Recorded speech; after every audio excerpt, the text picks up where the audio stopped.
Welcome, everyone. I'm Brett Palmer, President of the Small Business Investor Alliance. I'd like to thank you for joining us for this evening. It's been a pleasure working with Stacy on this event. This is a new event and a kind of fun one, and it's very different for us. But it's after a year of tough stuff, it's time to have some fun and think about things a little bit differently. I want to mention that in addition to this event we're doing tonight, we have a number of valuable events coming up on the horizon.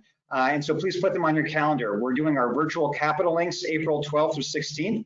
The deadline for general partners to register and sign up is quickly approaching, which is March 19th.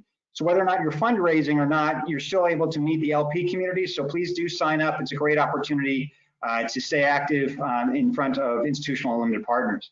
We're also excited to announce we'll be holding the 2021 Deal Summit in person in Chicago, June 2nd and 3rd, with a special golf tournament on the preceding day on June 1st. The Deal Summit features the deal sourcing side of our equation and really fleshes that out. We have the fundraising and virtual capital links and the deal sourcing at the Deal Summit. This is for both buy side and sell side investment bankers who will be there, and part of our Deal Links matchmaking service. Private equity has millions of dollars to deploy, and so we want to make sure that people can find their deals. I'd also like to emphasize that that's going to be an in-person event at this point. So with all the positive news and things that are developing, not just upcoming great basketball, but with vaccinations, please go get vaccinated. And we want to get people vaccinated and back to business and back to normal life. And then, of course, in October 10th through 12th, we'll be at the Breakers in Palm Beach for the National Summit for Middle Market Funds, where we'll be having an in-person capital links and not just a virtual one. This is the pinnacle event for the lower middle market, and we'd love for you to get engaged. I'd also emphasize that the winner of our middle market basketball bracket coming up gets a free registration for that event, which is otherwise sold out. So I do hope you participate in our bracket. And lastly, but not least, we want to make sure that you're taking part in your chance to be engaged in civics. We are doing numerous meetings with congressional leaders, Republican, Democrat, House, and Senate. We don't play anything partisan. We just want you to meet those folks and have them hear from you about what's important to small business, doing our virtual meet and greets.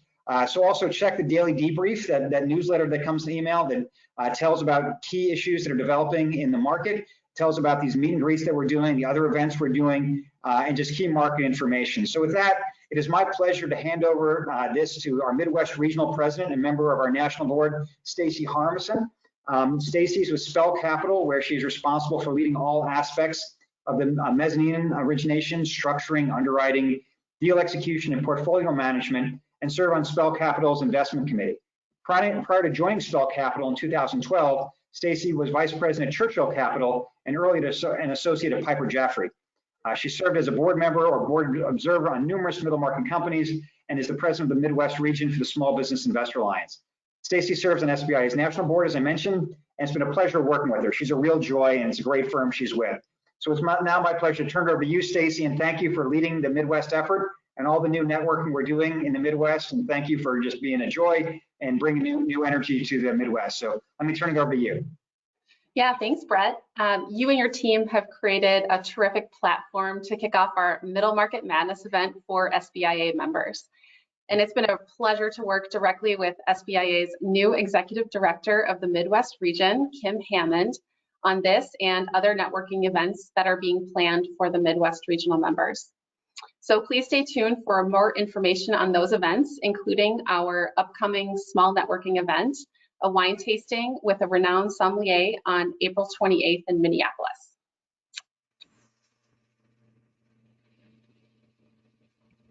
Now, let's get to our very special guest, Mr. Eric Davis. Eric attended the University of Houston, where he was co-captain of the legendary Houston Cougars Phi Slamma Jamma basketball team. Playing under Coach Guy Lewis and alongside some of NBA's greatest, Eric was an integral part of this cultural phenomenon in college sports. Post-college, he played both professional football and professional basketball before he went on to serve the city of Chicago for almost 30 years as a police officer. And during his time as a police officer, he and his partner became the inspiration for the 90s hit television show, New York Undercover. In retirement, Eric continues to serve the city's most underserved communities and is currently the executive director of the Base Chicago, a nonprofit organization that is reimagining the pathway to success for urban youth. The base combines sports and academic opportunities with a distinctive methodology rooted in excellence, belief, and love. Eric, thank you so much for being here with us today, and thank you for your continued service. The world certainly needs more people like you. Hi, Stacey. Thank you, and I love your shirt. I think I think that might be my bracket pick for NCAA champion. It may not be who I really believe, but it's who I believe right here in my heart. That's cool. Thank you, and thank you to the Small Business Alliance for having me on. I'm really humbled by the opportunity to tell my story. I guess if you live long enough, we all get to have a story. And I'm very happy that you guys want to hear a little bit about mine. I guess my story starts actually with my parents, who were raised in South Carolina. And my dad was in the military, and that's how we got to Chicago. My folks decided to move from Tigersville, South Carolina, because my dad was stationed here in Illinois. And I come from a military family. My dad was in the military. Two brothers were in the military. Both of my grandfathers were in the military in World War I and World War II. My dad was in the Korean War, and I had two grandfathers who fought in the Civil War, and one on the side of the North and one on the side of the South. You know, so that type of history has been what my family has been about. So it's been providing service for a long time. My mom and dad decided to move to Chicago because they wanted to give their kids a chance educationally to go to school. So in starting that quest, I had four brothers and sisters, a sister and three brothers. And if you lived in our neighborhood, you thought there were 12 of us, because my mom and dad invited my cousins up to live with us also, to give them the same opportunity. So in my home, I'm seeing this thing of giving. I'm seeing this thing of service. So it's naturally coming to me. And now when you have 12 brothers and sisters, it's pretty easy to learn how to start competing. And the first place, since myself and my little brother were the youngest in that food chain, the first place we had to learn is how to get something off the kitchen table to eat. And I started playing sports as a way to, as most kids, socialization, stay out of trouble. And we started playing over at the Boys and Girls Club. And I remember as a young guy, the brother over me is 5 years older than me. And that's a lot when you're kids. And I'd see him playing football. I'd see him playing basketball. And I want to play. No, you're too little. No, I know if you start crying, I'm going to get in trouble with mom. You cannot play. And I would go watch him play every day, bring my ball, sit on the ball, and wait for my time to get in. And of course, it never came. And one day I'm sitting on the basketball court, and they said, "Hey, it's your time." And my brother and my cousin both grabbed me by the side of the shirt. "You better not cry, and you better not whine." And the first thing the older guys did is they started to elbow me and push me around. And it didn't take long for me to say, okay, if this is how it's going to be, I'm not crying and I'm not getting off the court, because I don't want to sit on the sidelines anymore. The games would be over with the older guys, and I would then spend another 2 hours out there working on my game, because now that I'm in the game, I wanted to be the best at the game. And I had my cousins there. More cousins moved up from down south. And the one thing I quickly realized, that amongst the boys in my family, I was the shortest boy. That was a problem. And as the shortest boy, I figured, I have to get a toughness about me. So stayed in the mix, worked harder, pushed harder, fought harder. I remember playing a game of horse with my brother William, my brother Kelly, my cousin Theo, and my cousin Sam. Kelly is 6'6". Sam is 6'10". Theo is 6'5", and I'm probably 6'1". I tell people 6'2", and in the brochures I say 6'3". That's awesome. To be honest. And they would do things like, okay, you're going to put the ball around your back, go through your legs, go to the hoop, and dunk. And I'd be like, oh, okay. Because all I knew was if I didn't do that, I would get a letter. And when people would ask, well, when were you able to dunk? And I tell everyone, I was able to dunk the day that my younger brother began dunking. Because once he dunked the ball, I stayed out there all night until I was able to dunk the ball. And that has always been that chip on my shoulder, that thing that has pushed me, whether it's in athletics, whether it's in fatherhood, whether it's in the non-for-profit world.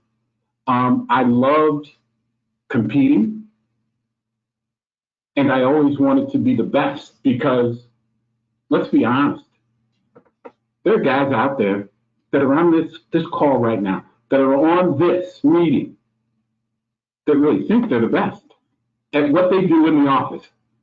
And Lord knows they might be. But it's not the environment that you can beat on your chest and say, I'm the best. That's the beauty of sports.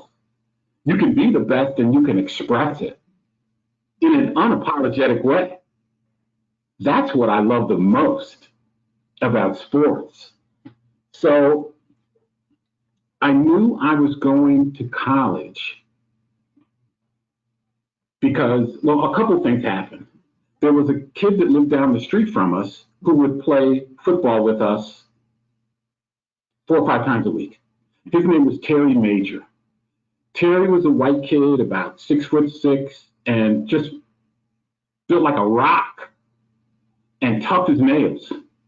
And they said, you know, Bear Bryant is coming here to see Terry. We're like, come on. We see Bear Bryant on ABC, the national game of the week. He's not coming to Chicago, to Uptown, to see Terry. We play football. We don't even play on grass. We play on the street. We don't even have a place to play that has grass. Sure enough, Bear Bryant comes to Chicago to see Terry Major. And not only does he come to see Terry Major, he comes and says, hey, I want you to come down and play football at the University of Alabama. We were blown away, just blown away. This is a guy that we see on TV that we're seeing in real life. And what that did, it created hope. Hope. 9 months later, my brother William is getting recruited to go play football at Ohio State. I see Woody Hayes in my home. But before Woody Hayes was in my home, there was a gentleman that took us out to dinner to talk to my brother about Ohio State. And his name was Jesse Owens. And my dad was telling me, this guy was the fastest guy in the world. And when I saw Mr. Owens, I'm looking, I'm like, this guy doesn't seem so fast. He's about 50 years old now. But I thought, I think I could outrun this guy. Takes me to the encyclopedia because there wasn't Google. Google was, go check the encyclopedia.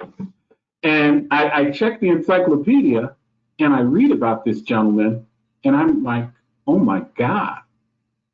He is an American hero. And he is taking my little brother, my older brother, and myself out to dinner with our dad to talk to my big brother about going to Ohio State.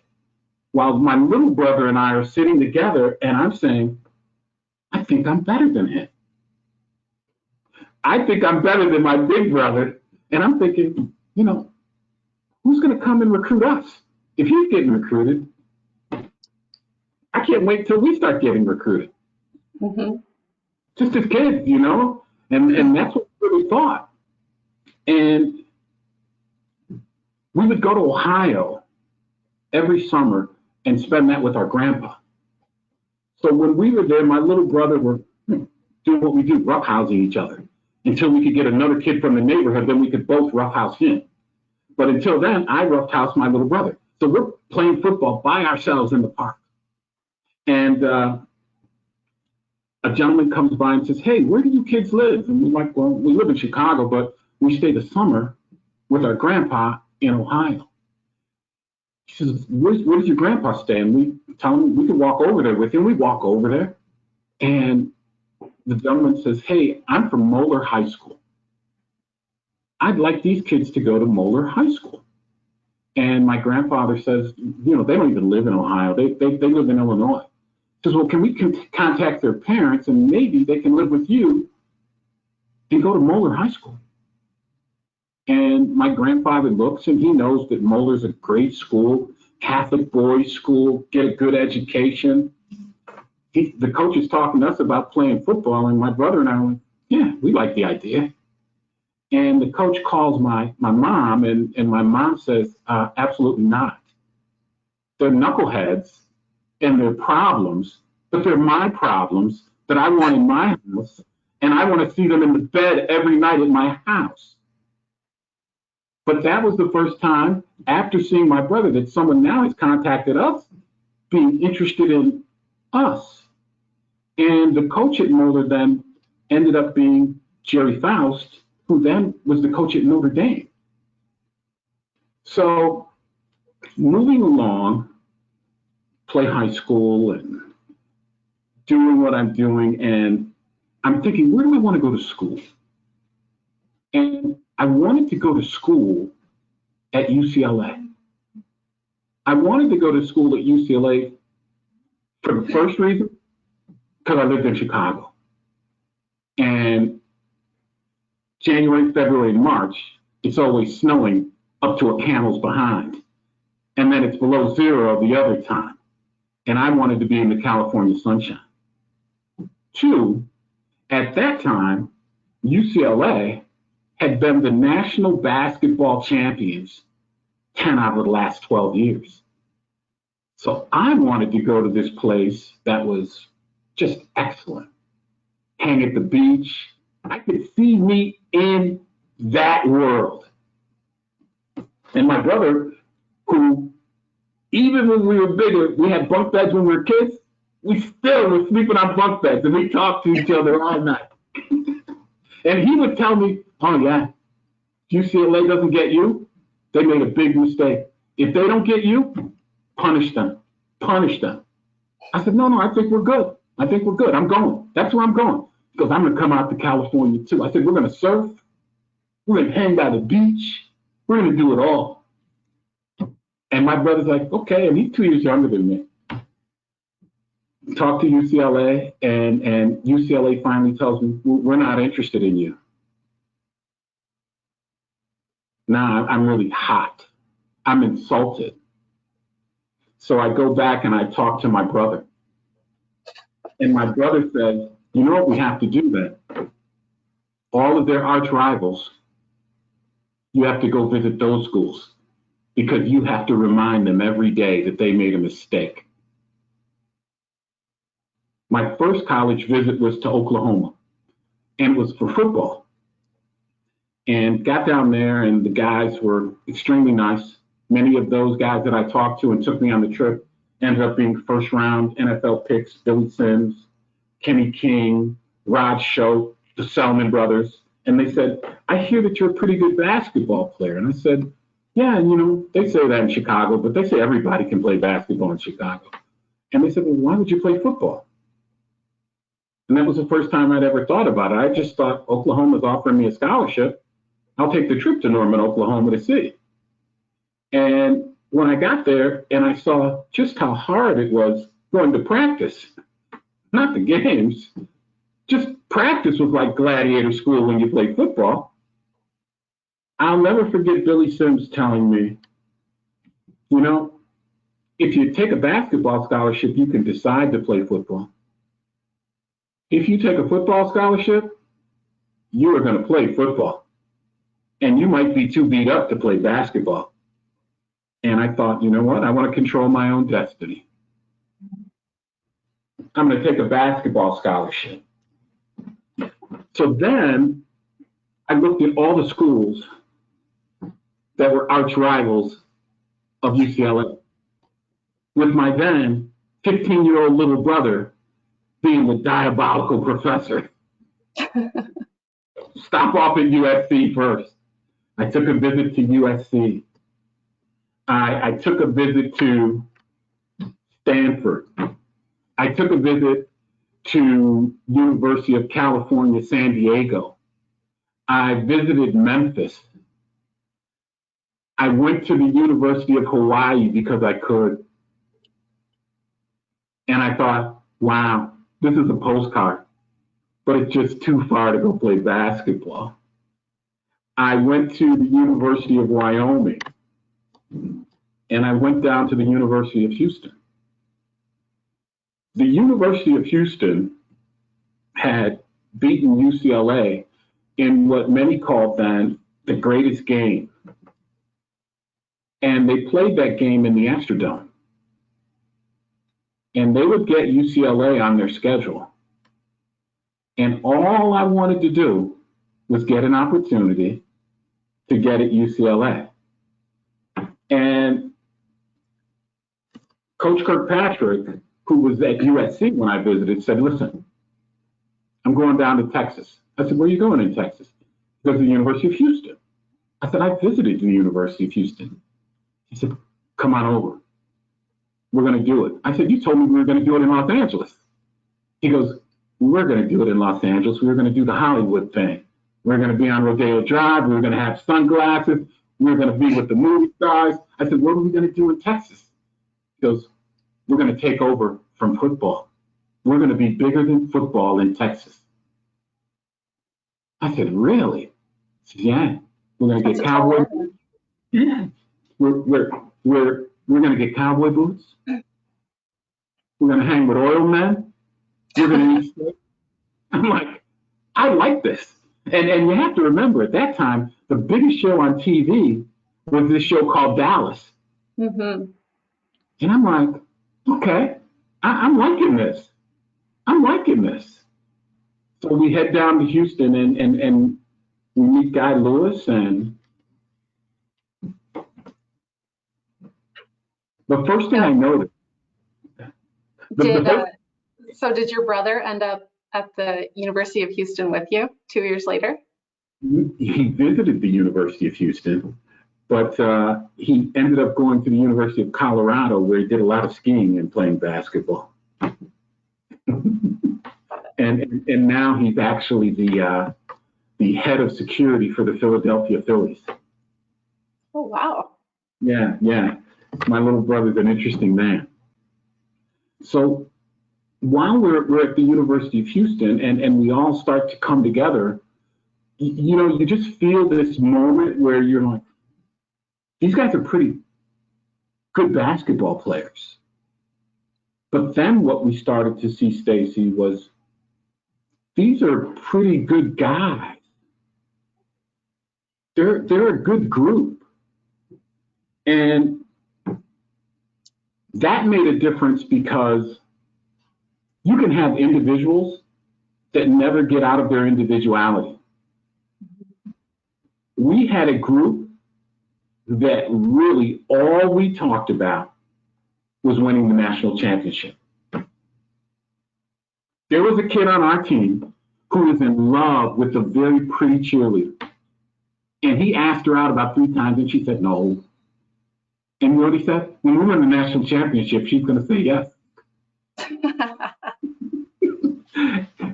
And I remember us being in the playoffs, and we'd look at him and say, we're a step closer. We're a step closer to you marrying your wife and falling in love with your wife. And as we started to play and put the pieces together, we really started to get this brotherhood, this helping of one another.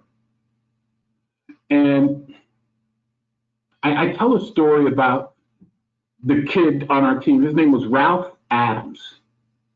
Ralph wasn't on the team. Ralph was the manager. I talk to Ralph now every week. I've talked to Ralph every week since 1978. Guy V was the coach. Hakeem Olajuwon and Clyde Drexler were the stars. But Ralph Adams was the man. He put it all together. When I met Ralph, Ralph was 18 years old like us, had a slow Southern Texas drawl. The thing that was the coolest thing about Ralph was Ralph would wear shorts and cowboy boots. And I'm like, that's gotta be a Texas thing. And I looked at Ralph for a year and I said, I'm gonna get me some nice cowboy boots and I'm gonna wear them with my shorts. But it took me about a year to get enough courage. Being a Chicago guy, one, I had to get cowboy boots and then wear them with shorts. But I got there. And I remember Ralph, he would stay, he lived in the fraternity house, and his buddies would say, oh yeah, you really know those guys? Are those guys really your friends? He goes, yeah, no, we're really good friends. And Ralph says, yeah, we're having a party. He goes, E, you want to come by? I says, no, I'm not going to come by. I'm going to bring the whole team by. And then everybody's going to quit asking you, is everybody your friend? They'll be able to ask everybody every question they want tonight. And he goes, come on. I says, oh yeah, Ralph, it's happening tonight. We bring the whole team by this party. The house goes crazy. It goes crazy. The police come and they're like, what's going on? It's like, the #1 basketball team in the nation's in this house. Just drinking beer and being kids. But it was really to support Ralph. To say that Ralph wasn't an assistant to us. Ralph is part of us. Mm-hmm. You know, he doesn't get to run out and get introduced. He doesn't get to do the interviews. But please understand, he's integral to what we do. Yeah, he was part of the whole equation that made your team successful, even though he wasn't, like you said, the star. Absolutely. And in my mind, he might have been the star. Yeah, right. So you talk about teams and, you know, the integral nature of the people working together. Would love to hear from you your thoughts on, you know, what similarities do you see between a successful sports team and a successful business team? Oh, Stacy, the elements are the same. The elements are the same. What are you willing to give for the group, to the group? Are you willing to give a little extra? Are you willing to be the one that doesn't get the credit? You know, it builds character, it builds leadership. Those things in team sports and in business are great. When we really came on the same page and all the guys came to the University of Houston because they thought I have a chance to be a first-round pick. And they were thinking about me. Some people go to work, I work for this company because I can make this kind of money. The only reason that my friends and I talk to each other weekly still is because we accomplished something great, because we decided to give something up individually for the greater good of the group. And that has to be the same in business. That's great. Well, you're an entrepreneur, owner of businesses, and so I appreciate your perspective on that. That's really interesting. Yeah, it's the same. So when we finally came together and decided that we wanted to accomplish that, what was important is that there was a kid on our team who decided he didn't want to be. But we had a meeting and we sent him off with love. His name was Walker Russell. And Walker was from Michigan. And Walker said, you know what? I really need time. I want to play. I want to be the guy doing it all. That's what role I want. And Walker might not have played much at the University of Houston, to be quite honest. And Walker went back to Michigan, attended the University of Western Michigan University, and 2 years later, he was a first-round pick in the NBA and played 10 years in the NBA. Was that the right thing for him? It was absolutely the right thing for him. For the guys that I played with that had the capability to go to a plethora of schools for independent accolades and didn't, I love them for that. They gave up something. Mm-hmm. The only thing that breaks my heart, the only thing, we should have won at least 2 national championships. Because really, all of this tournament stuff, it's all nonsense. Are you the best when you're a Super Bowl champion? You're the best in the world. When you're the NCAA champion, you're the best in the world. No, probably not. But for 365 days, you can say that. And it still brings you great pride because success, that's the American way. But it's not the success. It's the hard work. And what's funny is when I talk to Clyde Drexler, when I talk to Benny Anders, we don't ever talk about the Final Four. We talk about, remember when Guy Lewis had us throwing up after running wind sprints? Those are the things we talk about. We talk about the journey because you cry at the success because you remember the pain of the journey. Mm-hmm. The journey is the beauty. And there are many of us that are afraid. Everybody wants to be the king. Everybody wants to be the champ. But do you want to do the work? And what I miss the most about the University of Houston, the opportunity to be with good men working for a goal. And really, when I moved from athletics, whether it was in the NFL, playing with the Houston Oilers, going on the Chicago Police Department, and when I was on the Chicago Police Department, I was on the most elite unit with the most danger in the city. Why? That's my drug of choice. Excitement. I want to work with those kind of guys. Eric Davis hasn't changed. And to be able to go out and attack problems as a unit, and I'll tell you something. Stacey. Being an athlete, trying to get a ring, and bringing pride to a state and a city and a university, that's good stuff. It's good stuff. But for us, when we were police officers, if you weren't good, if you made a mistake, the grades was only pass or fail. If you passed, you were successful and you did what you had to do. If you got an F, someone might lose their life. Mm-hmm. And the work with those gentlemen, I talk to those guys just like I talk to Clyde Drexler, Mike, Hakeem. I talk to my guys that I was at the cop shop with too, all the time. Because that work was important, but it was the same type of work to me. Changing lives. What was the unit that you were involved with? You said the most elite unit. So what was that unit? And I'd love to hear a little bit more about that. Operational Services and the Gang Crimes Unit. The Gang Crimes Unit. What we did is we work with in-progress calls, armed robberies, shootings that are occurring now. We did long-term narcotics and organized gang investigations. It was like, you ever watch some of these things on Netflix? The movie. We're watching a lot of Netflix this year.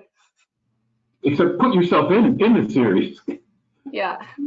And you know, that's what it was like. And what was really exciting is I'm meeting the same type of men and women who want to accomplish something bigger than that. And I've been very fortunate. I've been very fortunate that there were many people that told me that I could do things that my parents weren't even allowed to do, weren't allowed to do. And I always felt an obligation to go prove them right. There was a woman named Mrs. Rubenstein. I'll never forget. I won at the Boys and Girls Club it was a pass, kick, and punt contest that the NFL put on. And I had a trophy almost as big as me. And every day I had to go to the library and I would get tutored. And Miss Rubenstein was my mentor. She was a businesswoman here in Chicago. And I came in with this trophy that I'm dragging in. And I sit it down and she says nothing. And we sit down and we talk about Huck Finn. We talk about the grapes of wrath. And I'll never forget, she tells me all the time how smart I was, how she expects me to do well in the classroom. And again, that was another person that I'm going to prove you right. I'm not going to let you down. And I graduated high school as an honor roll student, which allowed me to have choices for the number of colleges that I did. We talk about Phi Slamma Jamma, and it was a journey, but the most impactful and important thing to me was I graduated summa cum laude amongst, believe you me, playing for the University of Houston, Phi Slamma Jamma, 18, 19, 20 years old, 21 years old. It's like being in the Rolling Stones. It was everywhere you went, everyone knew your name. Everyone. And to be able to mature yourself to handle that was a difficult job in itself.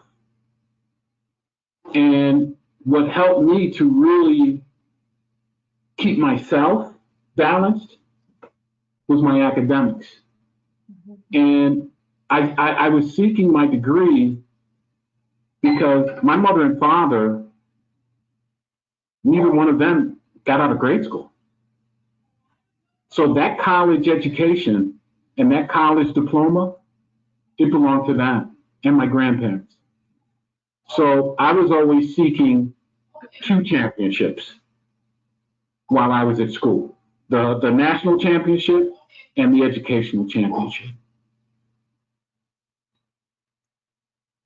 That must have been really rewarding for your parents to see you graduate, especially summa cum laude. That's amazing. What led to your decision to go back to Chicago and work for the police force? Well, that wasn't my goal initially. After I left school, my first job was I played in the NFL for the Houston Oilers, and I did that. And after I got cut, I went to Dublin, Ireland, and played professional basketball. And while I was in Dublin, I played a season there. I got traded over to England, and I was living in London, playing for Crystal Palace, and I enjoyed that immensely. And then I was offered a job by the Chicago Fire Department, actually. And my mother was afraid that I might get killed in a fire if I were a fireman. And I said, that's part of it. That's part of the risk, Mom.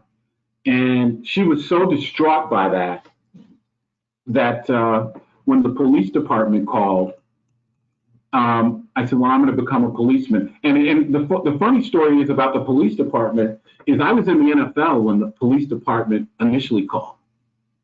And my mother called me and said, hey, what are you doing? I said, I'm getting ready to go play.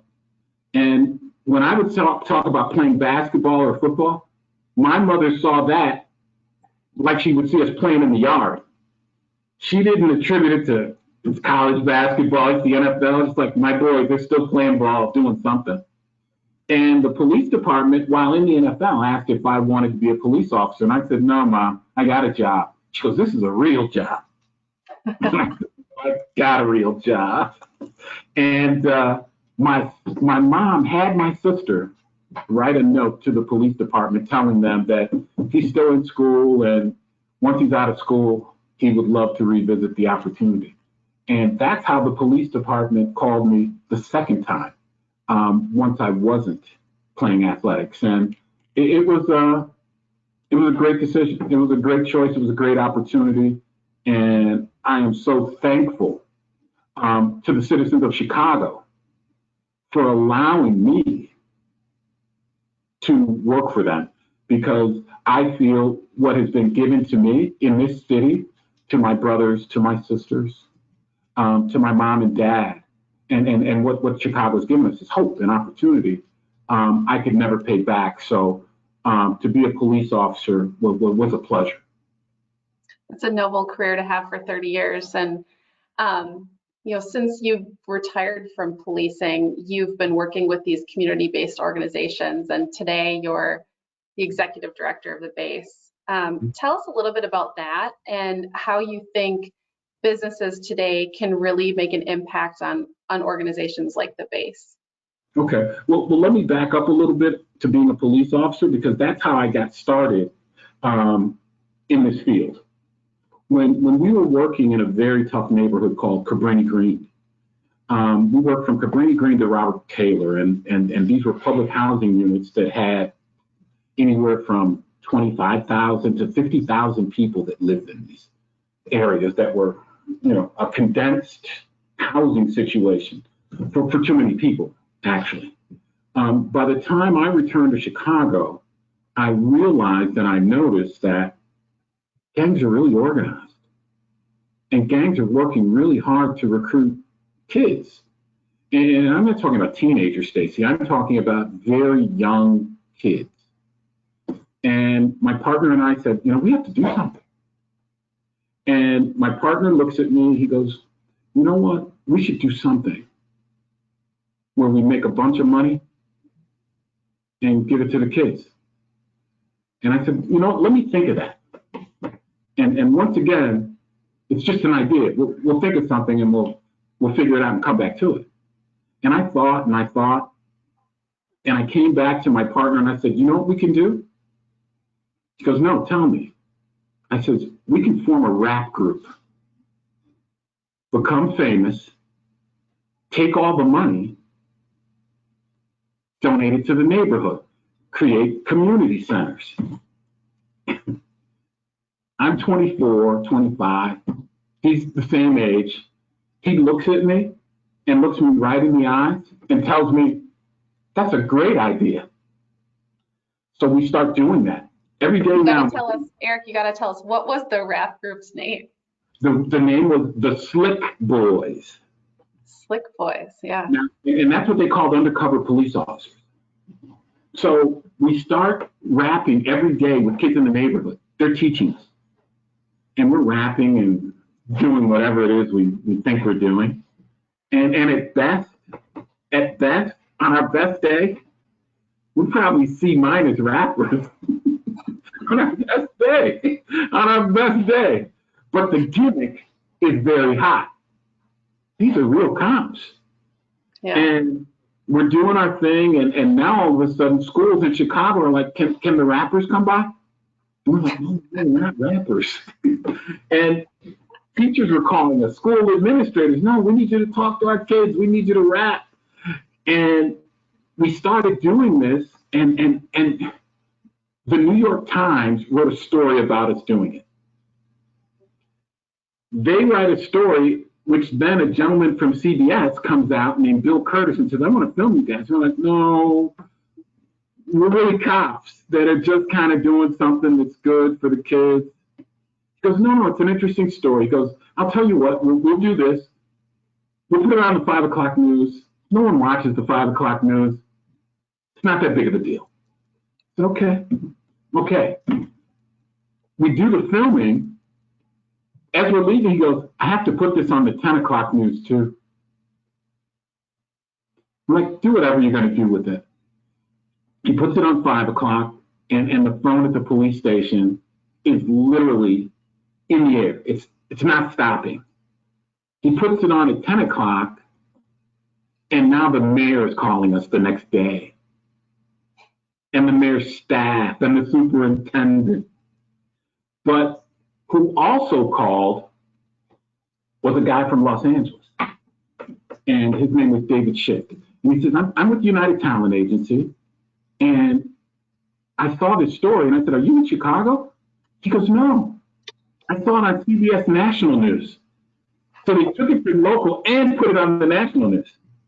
He goes, what you guys are doing is amazing. I want to come out and see you. I think we can create something in Hollywood, a movie or a TV show. And we're thinking, really? Okay, come on out.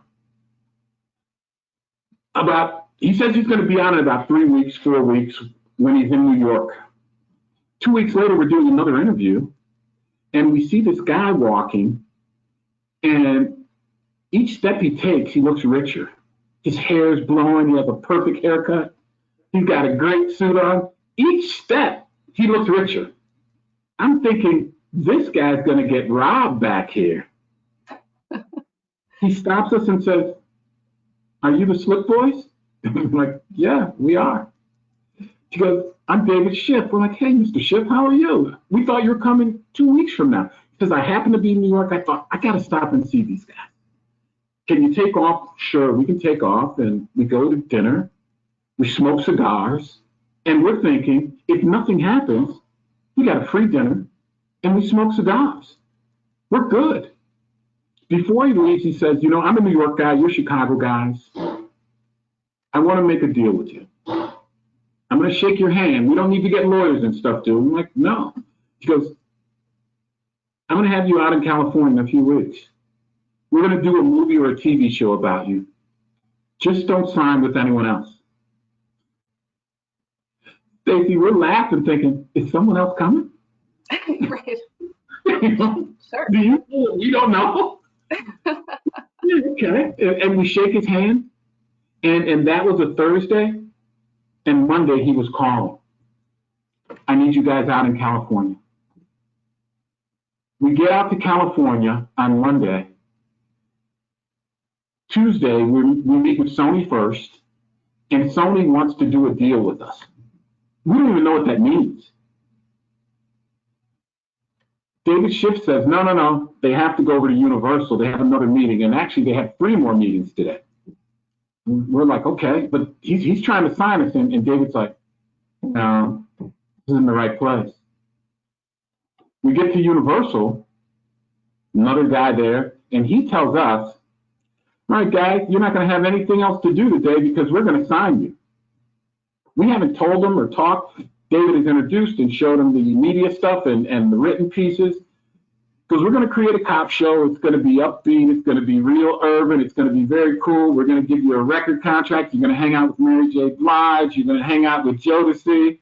We're like, we are? We are? You are. He then tells a kid named Sean, take these guys out tonight. Let them do what they want. Show them LA.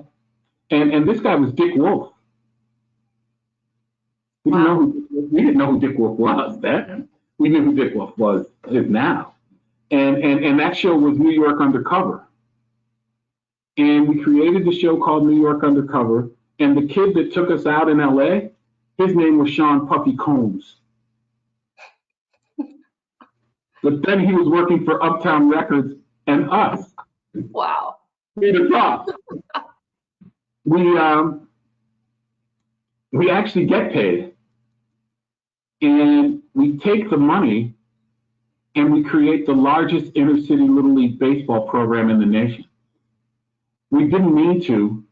We had our arms twisted. We were just going to start the league in Cabrini, had 10 teams and be done with it. But then when every housing development heard about that, they made us sign up all the housing projects. So we had 270 teams. Wow. That's a lot of kids. And more important than baseball, what we wanted to do is this, and we did this. When the kids showed up, we fed them lunch. When practice and games were over, we also gave them a lunch. And what was really moving, and it still makes me cry to this day, is those kids would always take the second lunch home to their little brothers and sisters. Wow. And we then, with more monies from this TV show, we created computer learning centers where kids could come and do their homework online in a safe place. And we also had GED programs for their parents while their kids were in school in the daytime. So our naive plan is 24-year-olds will get famous, give the money back to the neighborhood, worked. So when I was getting ready to retire, a number of organizations nationally wanted me to come on board and run programs in New York or Los Angeles and Dayton, Ohio. And I didn't want to go anywhere. I wanted to stay in Chicago. And I was then offered an opportunity as COO of an organization called Volunteers of America. And I saw the programs that they were running, and those programs were for homeless veterans, children in the DCFS system, child welfare system, and senior housing. And those are all passions for me. And I did that for 3.5 years, and I loved it. And I loved it because it made me angry. And it made me angry because I just don't think the words homeless and veteran should go together. I think we're a much better nation than that. And men and women that serve this country should never be forgotten about like that, where they have to live under viaducts or on the street. And as a matter of fact, I didn't believe it was so. And sadly, when I was COO at Volunteers of America, I learned too often that it is sadly so. Sadly so. So then I was stolen by Major League Baseball to run the Youth Academy for Major League Baseball at the University of Illinois, Chicago. And I did that, and it was a great job, a very corporate job, a very baseball job, not grassroots like I'm really used to. And actually, it was a very easy job. Because when you put those 3 letters together and say, hi, I'm Eric Davis with MLB, it's funny how people want to pick up the phone and talk to you and have you buy. We gave a lot of kids a lot of opportunities to play at the University of Illinois, Chicago, put them on great facilities, get them in the classrooms. But Theo Epstein then approached me and Robert Lewis, Theo Epstein being the president of the Chicago Cubs. And I knew that they had created a grassroots program in Boston. And they said, we're trying to do the same thing in Chicago. Would you like to run it? I said, well, I'd be interested. But depending on where that program is, if it's in Hyde Park, if it's in Lincoln Square, if it's on the Gold Coast, I would not be interested. And Theo said, no, it'll be on the west side of Chicago, or it'll be in Inglewood. And I said, oh, I'd absolutely be interested. We have opened up the program in West Garfield Park, a community that is number one in many things that you wouldn't want your community number one in any of those things. Murder, dropout rate, teen pregnancy, violence, drug addiction. And we knew that that was the right place to go. So with an idea and support of friends, we went to West Garfield Park, and magically, we have 362 kids now. And we have 362 kids that motivate the heck out of me every day because it's important for us to be there, and they need us there. We tell people, we sell people on the idea that we are an academic program, but we're really an academic athletic program, because part of our program is to participate. You must participate academically. And our kids are performing well above the curve of most public school kids. Our kids are going to great colleges. We selected baseball as our lead sport because it's a very tough sport, because it's a very difficult sport that takes repetition. And most importantly, because baseball is a game of failure. And we know that life is really a game of failure. So we use many lessons learned in baseball to help our kids in life. We probably now have in 3 years, probably 35 kids in college, 100 kids in better high schools. We have 100% graduation rate since we've been there for grade school and high school. And that doesn't seem like something important or big in most communities. But for this community, where the dropout rate has historically been about 70%, that's huge. And what we're really trying to do is community impact and empowerment. We're trying to create leaders in a community that will go away, get educated, come back, and be the shining lights. Because that's how you really change communities, through education and through hard work. And we hope the lessons they've learned from sports moves into the academic realm and then comes back to the community empowerment and the community development realm. Right. The program itself is just so inspirational. Eric, just as a side note, I think your camera might have gotten turned off. Okay. I don't know if there's a way you could pop that back on. Okay. There we go. I think everybody likes the t-shirt, but they want to see you more, so. Well, I think we are getting pretty close to the end of our time here. Maybe we could switch gears a little bit and just touch on a little bit more on college basketball. We'd love to hear from you, maybe your favorite sports memory. I didn't hear the question, Stacey. Can you repeat that, please? Oh, sorry. Well, I mean, you're obviously part of basketball history, and I think it would be great to hear from you. What is your favorite sports memory? Oh, my favorite sports memory is, well, there's actually a couple. My most favorite sports memory of all time is my daughter. My daughter is the best athlete. And she would go to the gym all the time with me. And even my sons, oh, I don't want to go. Okay. But Alexandra would go all the time. And Alexandra was in a city championship. And they were down 2 points in the championship game. And she hit a 3-pointer to win not only the game, but the city championship for Lane Tech. Wow. That was just incredible. I could almost see every jump shot she ever took, every ball that she chased down when we were kids, from Nerf until shooting on the rim. And when she made that shot, it was just like, oh my God. Proud dad moment. That was an amazing moment for me.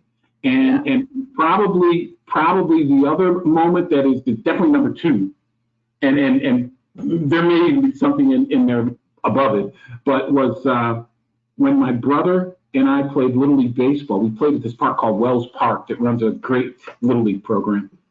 And we won the Little League championship, but we won it there were 12 kids on the team, and there were 6 of us, 6 last names that were the same, because every kid had his brother on the team. There were 6 sets of brothers on the team. So that was pretty cool.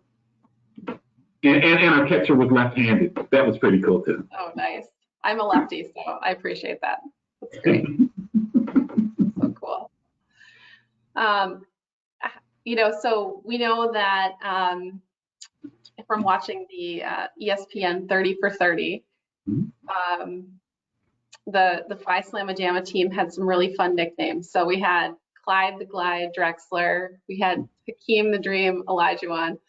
I would love to know how you got the nickname Eric the General Davis. Well, it's a name that I thought initially.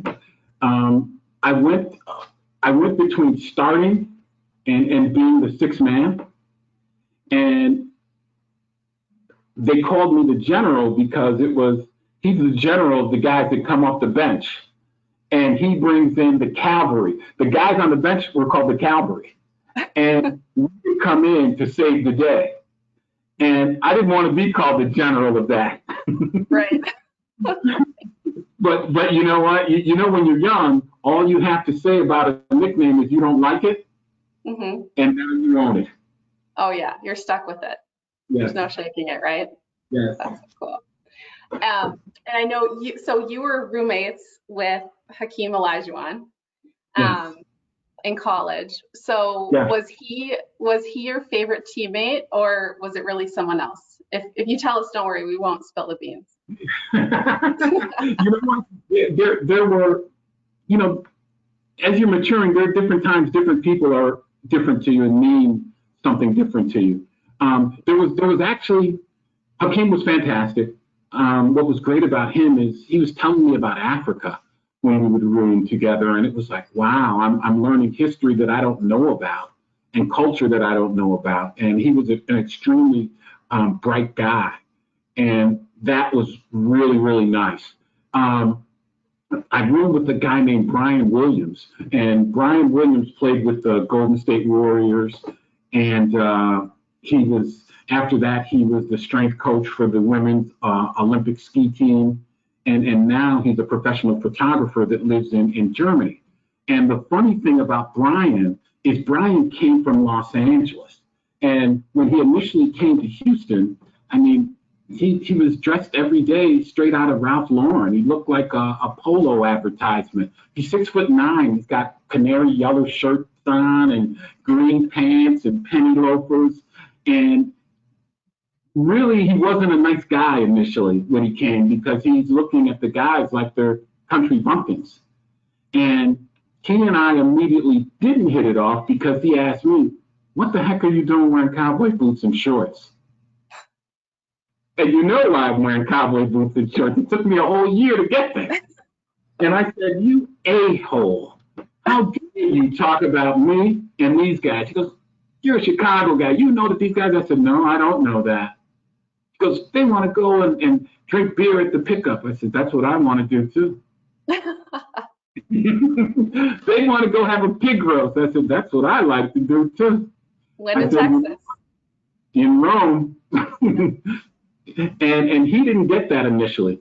So we would practice, and all the guys would come by me, and it would be him. And he'd be in the locker room sitting by himself. And he did that for 2 weeks. And I said, "Okay, that's enough." I said, "Okay, we're going to have a party for Brian, a welcome party," because he made another mistake. He lived separate from us. So that's not good. And I said, "Hey, I want to stop by and see you." And this guy hated me. He tried to run me over. He tried to run me over too. And he hated me because he thought he could change this. He could make this stop. And he was right, I could. But he needed a little rough go because he treated the family the wrong way. And Brian's birthday is in early October. And I knew he'd be in his apartment by himself. And he actually had a pretty big apartment, too. And I said, "Hey, I'm going to come by and help you celebrate your birthday. You don't have to come by." I said, "I'll come by. I might bring a couple friends." We looked, and he was too proud to say that he needed that. But Coach Kirkpatrick said, "He's thinking about leaving." I'm like, "Leaving? We're just trying to get him right." I said, "We'll take care of it." Mm-hmm. We threw a party at his house, and I brought about 200 people to celebrate his birthday. And he cried after everybody left and said, "No one ever threw a birthday party for me." Wow. And we became best friends from then. And the day before, he hated me. Hated me. But that's what you do for your team. That's what you do to bring them in. That's what you do to support them. So he was great as a roommate. Lyndon Rose was great as a roommate. Lyndon Rose was great because he was from the Bahamas and he had a Bahamian accent, and he spoke very like a man from Britain. And he was super duper smart. And I'd ask him all the time, where did you learn to play basketball in the Bahamas? Where? And Lyndon Rose, he ended up actually playing basketball for the LA Lakers. And now he's an attorney in Houston, Texas. And I talk to Lyndon every day. Every day. Great. Yeah. That's awesome. So it's in between those three guys. And there were days that I hated all of them. Days I hated all of them too. Yeah, of course. Days I loved them all. That's part of being a team, right? It's part of being a family. Well, okay, so now here we are. It's the beginning of March, and this whole event is kind of the kickoff of our middle market March Madness bracket tournament that we're doing. And would love to hear from you. Who do you think is going to win the men's tournament, and who do you think is going to win the women's tournament? God, that's tough. That's tough. Well, this is what I'll say. I'll start with the women first. I really like UConn. They have a young lady that's a freshman. She's 18. She's just super duper. And their team is playing really well. It would be hard for me to go against UConn on the ladies' side. Now's the difficult side. My school is ranked about 7 in the country, which means they have a legitimate chance to win this. I think Baylor is the most talented group in the nation. And I think Gonzaga is the best team in the nation. So you see my dilemma? I do. Baylor can beat anybody. Gonzaga's the best team. I went to U of H, and I told you, I'm a diehard. University of Houston wins it all. Okay, well, we're recording this, so after the whole thing's said and done, we'll have to go back and see what happens. Check your prediction. Well, I think we want to just give the audience a few minutes to ask some questions, but maybe really quickly before we do that, for those of us who want to continue to follow you, what will Eric Davis be doing in 2 years? I'm making my exit plan now, and I've lived in some interesting places, and I've decided that once I'm done with the base, I'm going to live in about 10 places for 6 months and really immerse myself into the culture, into the people. The first place I'm going to go live is Valencia, Spain. And then I'm going to go move to Providence, Colombia. And then I have my oldest brother, which actually was my cousin. He was drafted into the military, and he died in Vietnam when I was 10 years old. And I'm going to go spend 6 months also in Vietnam. Wow. In the city that he was killed in. Sounds like you have some very inspirational travel coming up. Yeah, I'll tell you what, I remember old guys used to tell me when I was a young guy, this thing goes fast. And I would tell the old guys, now I'm an old guy. Guess what I'm telling you? Hey, this thing goes pretty fast. Yeah. So you got to make time to do those things that are in your heart. And you have to strive to be great. Doesn't mean you're going to be great. Once again, it's in the work. Mm-hmm. The real fun is in the work. It's not even in the trophies. It's not even in the success. It's in the work. That's right. Great. So a couple questions coming in, a couple good ones here. So Eric, what can we do to support the base Chicago? Well, if you're in Chicago, We have opportunities for mentorship. We love businesses to come and talk about their business because that exposure is good for our kids. We have a number of kids that go to college who need college internships because we know that internships lead to employment. We have so many young people doing the right thing, but they don't have the relationships to get employed. And you know, I don't want to tell my kids that if you do the right thing, if you stay out of trouble, if you go to school and you work hard, you know, I want that back end to be there too. So I think if we can have more opportunities for internship, more relationships with our kids via tutoring or volunteering, that's very helpful to not only the base, but whatever city you're in, there are programs like the base. If you find those programs, you can do it in your city too. But if you're in Chicago, we want you. We want you. Come see us. I love it. That's great. Next question is, are there any teams or players today who match the cultural phenomenon of Phi Slamma Jamma? Oh, gee. Yeah, I mean, you know, I'm not going to be one of those old guys that say, no, back in the day. I mean, there are some amazing kids that are playing now. And probably the guy to me that I'm really learning to love more and more isn't a kid, is LeBron James. I'm wondering at 36, how do you do it? How do you do it? How does your body allow you to do it?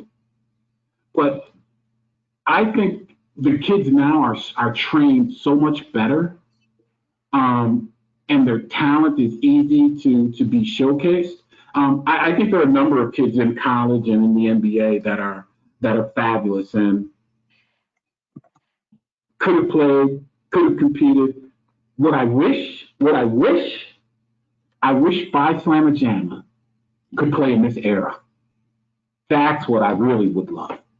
I would love, but you know, we can't do that. But I would have loved that. I love this game of basketball. I love this game of basketball. I mean, I love guys like Steph Curry, Kevin Durant, and by the way, we beat Steph Curry's dad. And Steph Curry's dad probably shoots better than Steph Curry. That gift was handed down. Believe that. I think Kyrie Irving is an amazing talent. I think there's a number of guys that are great. Kentucky has a whole team of Phi Slamma Jamma every year. Yeah. But they usually don't decide to play together, but they have that same talent every year at the University of Kentucky. Great. Well, I think that wraps up our questions, Eric. And I think we're about at the end of our time slot. So, I mean, this has just been so interesting and your story is so inspirational. Thanks for being a guest with us this evening. It's been really fun to get to know you, and I look forward to staying in touch, including I think when I make my way to Chicago in June for the Deal Summit, I'm going to try to track you down so you can autograph my Phi Slamma Jamma t-shirt, if that's okay. I look forward to it. Thank you for having me on, and remember, folks, small business is America. That's right. It is. So thank you, guys. Yep. Thank you, Eric. And on behalf of the board and the members of the Small Business Investor Alliance, it's an honor to announce that the SBIA will be making a $2,500 donation to the Base Chicago. You know, we strongly believe in your mission, and we hope that this small token of support will help our rising generation of kids to thrive. So thanks again, Eric. You guys are fantastic. Thank you very much. We appreciate it. Thank you. Care. Thanks a lot. Okay, before we close out, I'm excited to announce that the SBIA is hosting its first Middle Market Madness Bracket Challenge. In SBIA's daily debrief and weekend review emails, we have included a link for you to go in and create a login on our Middle Market Madness Bracket platform.